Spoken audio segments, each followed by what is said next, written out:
جہاں غیرت کا جنازہ نکلا جا رہا ہو وہاں اللہ کا عذاب نہ آئے تو اور کیا آئے؟ جہاں نوجوان قرآن کریم کو الماری میں بند کر کے صبح سویرے اٹھ کر رومانٹک ناول پڑھتے ہوں وہاں اللہ کا عذاب نہ آئے تو اور کیا آئے؟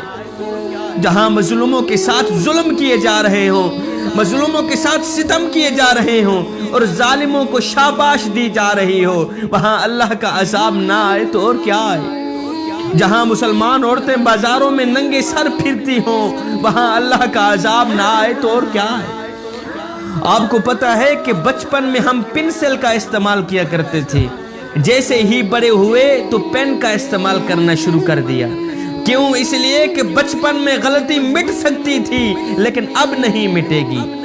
اے دوست آجا اس کریم رب کے دربار پہ جو ایک ماں سے نہیں 70 ماؤں سے بھی زیادہ محبت کرنے والا، اس کی ذات تو آوازیں دے رہی ہیں، او میرے یار کی امتی ایک بار تو میرے دربار پہ آ کر تو دیکھ، ایک بار اپنا دامن پھیلا کر تو دیکھ، اوے بخشش کی حد نہ کر دوں مجھے رب العالمین بھی نہ کہہ۔ کی بات پھیلانا صدقہ جاریہ ہے، ثواب کی نیت سے ویڈیو کو شیئر ضرور کیجیے۔ جزاک اللہ۔